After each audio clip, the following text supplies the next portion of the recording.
শুভ দাশগুপ্তের লেখা জন্মদিন। আজ পয়লা শ্রাবণ। খোকন, আজ তোর জন্মদিন। তুই যখন জন্মেছিলিস আমরা তখন যাদবপুরে নতুন গড়ে ওঠা কলোনির ছোট্ট টালির ঘরে। তোর স্কুল মাস্টার বাবা সেদিন হেরিকানের আলো জ্বলা ঘরেই আনন্দে আর খুশিতে ঝলমল হয়ে উঠেছিল তুই আসার পর। তোর নাম রেখেছিলেন সুকল্যাণ। মানুষটার মনটা ছিল একেবারে শিশুর মতন। অভাব অনটনে বেঁচে থাকার নানা দুর্বিপাকেও ভেঙে পড়তেন না কখনো। সকলের ভালো চাইতেন মন থেকে। বলতেন, দেখো একদিনে দেশের মানুষ ঠিক খুঁজে পাবে মুক্তির পথ। শোষণ থেকে মুক্তি, দারিদ্র থেকে মুক্তি, অশিক্ষা থেকে মুক্তি। আজ পয়লা শ্রাবণ। খোকন, আজ তোর জন্মদিন। ছোটবেলায় তোর মনে আছে আমাদের ভাঙা মেঝেতে বাক্স থেকে বার করা মেজমাসির হাতে তৈরি আসনটা পেতে দিতাম, সামনে রাখতাম ঠাকুরের আসনের প্রদীপখানা। তুই বাবু হয়ে বসতিস চুপটি করে। তোকে আমরা একে একে ধান দুব্য মাথায় দিয়ে আশীর্বাদ করতাম।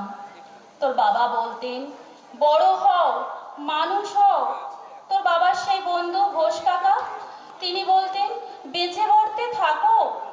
তুই জিজ্ঞেস করতিস, মা বর্তে থাকা মানে কি মা? আমি শুধু তোর মাথায় ধান দুব্বই দিতাম, বলতাম না কিছু। শুধু মনে মনে বলতাম, ঠাকুর ঠাকুর আমার খোকনকে মস্ত বড় মানুষ করে তোলো। আমার খোকন যেন সত্যিই বড় মানুষ হয়, ওর যেন কখনো বিপদ না হয় ঠাকুর। অভাবের সংসারে ওই একটা দিন পয়লা শ্রাবণ কষ্টের পয়সা একটু বাড়তি দুধ নিতাম, পায়েস রান্না করে দিতাম তোকে। তুই খুব ভালোবাসতিস পায়েস খেতে। তোর বাবা বাস স্ট্যান্ডের দোকান থেকে নিয়ে আসতেন তোর প্রিয় মিষ্টি ছানার গজা। সামান্য স্কুল মাস্টারিতে কি বা আয় হতো। ঘরে বসে ছাত্র পড়িয়ে আসতো কিছু। দাও দাও অভাবের আগুনে সে রসদ পড়তে সময় লাগতো না। তোর বাবার জামা সেলাই করতাম আর বারবার বলতাম, আসছে মাসে একটা জামা বানিয়ে নিও। উনি হেসে বলতেন, বাদ দাও তো, কখন বড় হচ্ছে। ভাবছি ওর জন্য বাড়তি আরো দুধ নেব। আজ সে দুধে বুদ্ধি বাড়ে, শক্তি বাড়ে।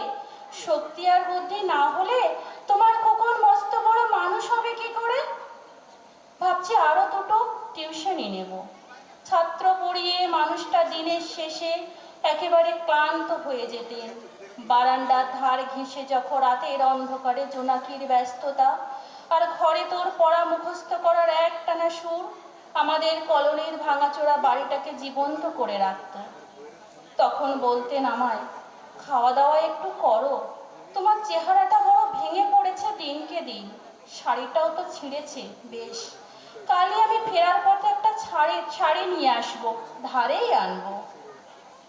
আমি বলতাম, সামনে খোকনের উঁচু ক্লাস, কত বইপত্র কিনতে হবে, কত খরচ। উনি দীর্ঘশ্বাস ফেলে চুপ করে যেতেন। জোনাকিরা নিঃশব্দ অদৃশ্য আলোর আলপনা আঁকত উঠানের আগাছার ঝোপে।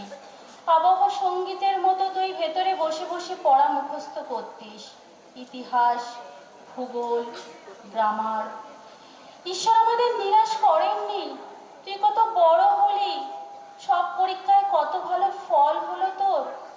বাবা বললেন, আরো পড়ো, উচ্চ শিক্ষায় উচ্চ সম্মানের একমাত্র পথ। তুই আরো পড়লি, তারপর তোর চাকরি হলো কত বড় অফিসে। তোর মনে আছে খোকন, প্রথম মাসের মাইনে হাতে পেয়ে তুই কত কি কিনে এনেছিলি?